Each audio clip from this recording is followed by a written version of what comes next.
6-8 এর কম্বিনেশন, তবে খারাপ সম্পর্ক থেকে কিছু ভালো রিলেশনশিপ আপনি কমিউনিকেট করেন, আপনি পরিচালনা করেন, এই ধরনের বিষয়ে কিন্তু ছোটখাটো গ্লিচ আসতে পারে। রেগুলার বেসিসে একটু মেডিকেশন করুন, আপনি গ্র্যাটিটিউড যে জার্নাল হয় সেটা রাইটিং করার চেষ্টা করুন।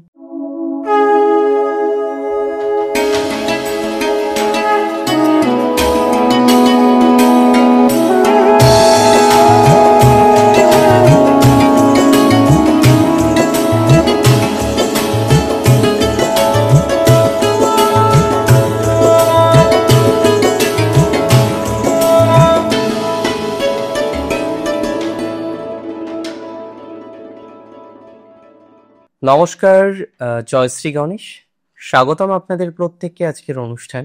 আজকে আলোচনা করব আমরা মার্কারি গ্রহটিকে নিয়ে এবং মার্কারির রেট্রোগ্রেডেশন, বক্রগতি নিয়ে।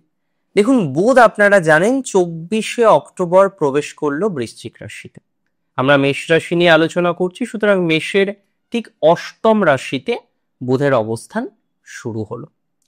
বুধ অবস্থান করছেন, কিন্তু আগামী 10ই নভেম্বর 2025 বুধ রেট্রোগ্রেডেশনে যাবে, অর্থাৎ বক্রগতিতে যাবে। বক্রগতিতে যাওয়ার পর সেখানে প্রায় দিন 29শে নভেম্বর পর্যন্ত বুধ বক্রগতিতেই থাকবে, বৃশ্চিক রাশিতেই থাকবে। তৎপশ্চাৎ আমরা দেখতে পারবো যে বুধ ডিরেক্ট হচ্ছে এবং 29শে ডিসেম্বর গিয়ে স্যাজিটেরিয়াস সাইনে প্রবেশ করছে। আজকের আলোচনার বিষয়বস্তু মাত্র 20 দিন, 10ই নভেম্বর থেকে 29শে নভেম্বর বুধের বক্রগতি নিয়ে আমরা বিস্তারিত আলোচনা করব। দেখুন, অষ্টমে বুধের অবস্থান, যদিও বুধ এখানে রাজ্যকারী গ্রহ, বুধ আপনাদের রাশি চক্র সাপেক্ষে এখানে রাজ্য কিন্তু তৈরি করছে, এবং এই যে টাইমিংটা, এই টাইমিং কিন্তু অত্যন্ত গুরুত্বপূর্ণ। ইউজুয়ালি আমরা দেখি প্রতি বছর বুধ একাধিকবার রেট্রোগ্রেড হয়, তবে 4-5 বার সাধারণত আমরা দেখেছি যে বুধের রেট্রোগ্রেডেশনের যে মুভমেন্টটা বা সময়কালটা 4-5 বার বছরে, প্রতি বছর। এখানে বুধ অবস্থান করবে বৃশ্চিকে, বক্রগতিতে যাবে। মেষকে সচেতন থাকতে হবে কয়েকটি বিষয়। দেখুন, আপনারা জানেন বুধ ইন্টেলিজেন্সিকে রিপ্রেজেন্ট করে, বুধ কমিউনিকেশনকে রিপ্রেজেন্ট করে, লেখনী শক্তিও বুধ, এবং কোনো কোনো ক্ষেত্রে এই যে কথাবার্তা, বিভিন্ন রকম যে কমিউনিকেশনের জন্য যে টুলগুলো রয়েছে সেখানে বুধের প্রভাব অপরিসীম। ট্রাভেলিং এর ক্ষেত্রে বুধের প্রভাব যথেষ্ট পরিমাণে কিন্তু আমরা দেখতে পাই। ইভেন টেকনোলজির ক্ষেত্রেও বুধ কিন্তু অত্যন্ত গুরুত্বপূর্ণ গ্রহ।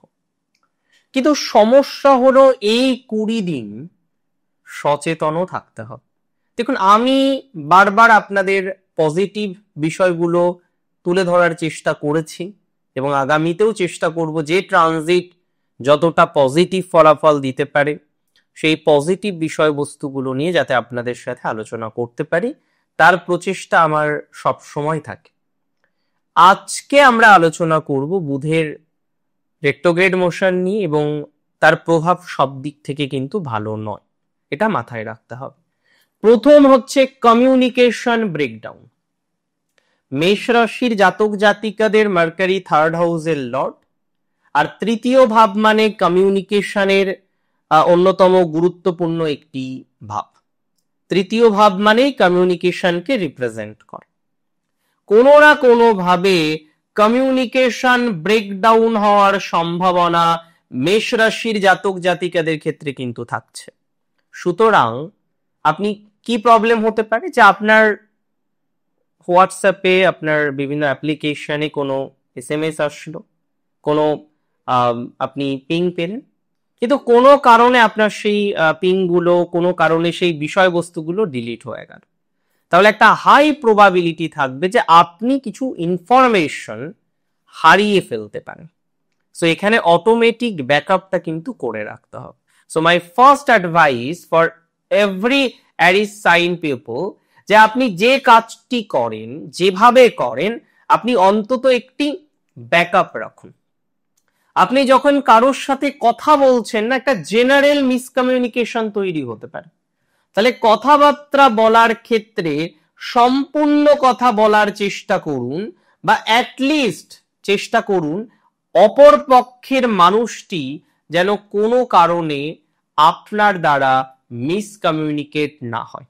আপনি যেটা বলছেন সে প্রপারলি বুঝেছে তো, এই বিষয়টা কিন্তু আপনাকে খেয়াল রাখতে হবে, কারণ এই বিষয়টা না হলে না রিলেশনশিপ খারাপ হতে পারে। 6-8 এর কম্বিনেশন, তবে খারাপ সম্পর্ক থেকে কিছু ভালো রিলেশনশিপ, ভালো বন্ডিং তৈরি হওয়ার সম্ভাবনা রয়েছে। বর্তমানে আপনি হয়তো একটা খারাপ রিলেশনশিপে আছেন, রিলেশনশিপ তো আর খারাপ হয় না, বিপক্ষের মানুষটি অনেক সময় পাল্টে যায়, যেটা আমাদেরকে কষ্ট দেয়। তাহলে আপনি এমন একটি রিলেশনশিপে হয়তো বর্তমানে রয়েছেন যে রিলেশনশিপটা খুব সঠিক নয়, খুব ভালো রিলেশনশিপে আপনি নেই। দেখা যেতে পারে যে এই ধরনের রিলেশনশিপে একটা ব্রেকআপ, একটা পার্মানেন্ট ডিস্টারবেন্স তৈরি হওয়ার সম্ভাবনা কিন্তু রয়েছে।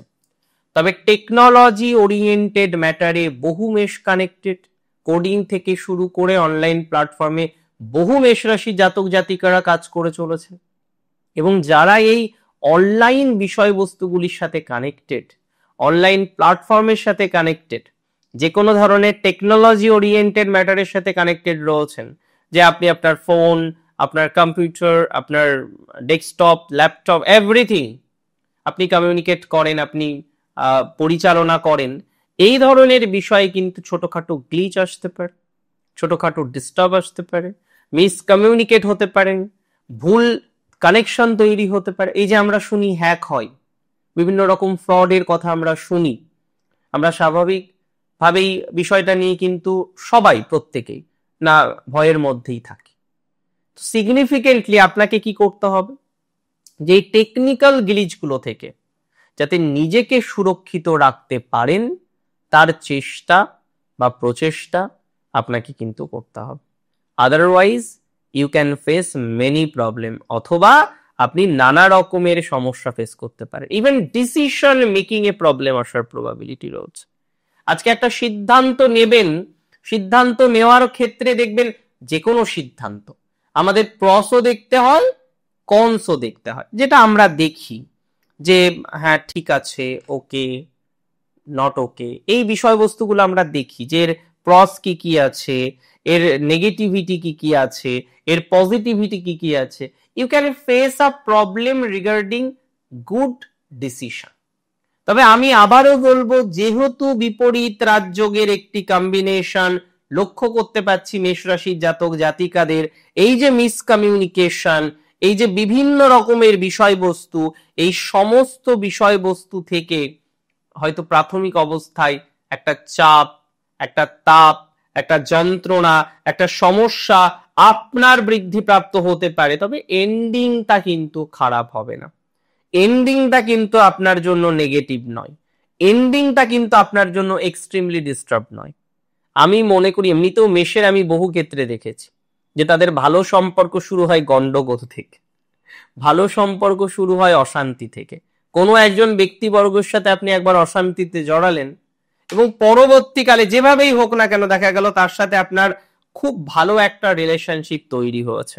আমাকে বলবেন যেটা আদতেও আপনাদের সাথে জীবনে হয়েছে কিনা, বিকজ বহু এসের ক্ষেত্রে আমি দেখেছি তাদের রিলেশনশিপ, তাদের বন্ডিং পজিটিভ দিকে যায় ঠিক এভাবেই। কিভাবে না, প্রথমে একটু ঝগড়া, একটু অশান্তি, একটু মিসকমিউনিকেশন, এগুলোর মাধ্যমে। আর যেহেতু বিপরীত রাজযোগ তৈরি হয়েছে, হয়তো প্রাথমিক অবস্থায় একটু ডিস্টার্ব হতে পারেন, বাট এটি কিন্তু এক্সট্রিমলি নেগেটিভ নয়। কি করবেন এই সময়, আমি তো বললাম যে এই বিষয়গুলো সমস্যা দিতে পারে। তাহলে সাবধানে কি কিভাবে থাকতে হবে। মেষের প্রথম হচ্ছে যে কোনো জিনিস সেকেন্ড টাইম চেক করে নিতে হবে, যেটা করলাম ওকে ঠিক আছে চলো, আবার আরেকবার আপনি চেক করে নিন, রিচেক করুন, ডাবল চেক করুন, it is very essential. Second, আপনি কি করতে পারেন, ফোকাস রাখুন যে না আমি এই কাজ করি, আমার অফিসে এই লাইবিলিটিস গুলো রয়েছে, আগে আমি আমার কাজগুলো করব। Yes, I can help someone, আমি কাউকে সহযোগিতা করতেই পারি, but after completing my work I can go for some help, but not before that. প্রথমে আমি আমার কাজটা করে নেব। ভেরি ভেরি ভেরি ইম্পর্টেন্ট এই সময় সেলফ কেয়ার ইজ নেসেসারি। নিজের যত্ন করা, নিজের মস্তিষ্কের যত্ন করা। মাল্টিটাস্কিং এর টেন্ডেন্সি মেষের মধ্যে আছে, করুন না আপনি মাল্টিটাস্কিং, বাট চেষ্টা করুন এই সময়টাই কম করতে। রেগুলার বেসিসে একটু মেডিকেশন করুন, আপনি গ্র্যাটিটিউড যে জার্নাল হয় সেটা রাইটিং করার চেষ্টা করুন, একটু ভালো মানুষদের সাথে মিশুন যারা আপনাকে পজিটিভ মাইন্ডসেট দিতে পারে। একটু একটু পজিটিভ মাইন্ডসেটের চেষ্টা করুন তৈরি করার। এটা আপনার জন্য কিন্তু অনেক অনেক বেশি ইম্পর্টেন্ট। তাহলে তিনটে জিনিস, focus, self care and double check, এই তিনটে বিষয় এই সময় কিন্তু আপনাকে খেয়াল করতে হবে। হয়তো লক্ষাধিক টাকা পাঠানোর দরকার, প্রথমে 100 টাকা বা 1 টাকা পাঠিয়ে নিন, চেক করে নিন, তারপরে পাঠান। তো ভেরি সিগনিফিকেন্ট এই সময়ে ডাবল চেক কিন্তু আপনাকে করতেই হবে, এবং অবশ্যই একটি পজিটিভ অ্যাপ্রোচ এই সময় রাখা উচিত আপনাদের প্রত্যেকের। ভালো থাকুন। বুধের ট্রানজিট দেখতে দেখতে চলে যাবে, মাত্র 20 দিনের ট্রানজিট, বাকি টাইমটা ভেরি গুড। আর এই সময় ম্যারেজ রিলেটেড ডিসিশন নেবেন না। ভালো থাকুন আপনারা। জয় শ্রী গণেশ।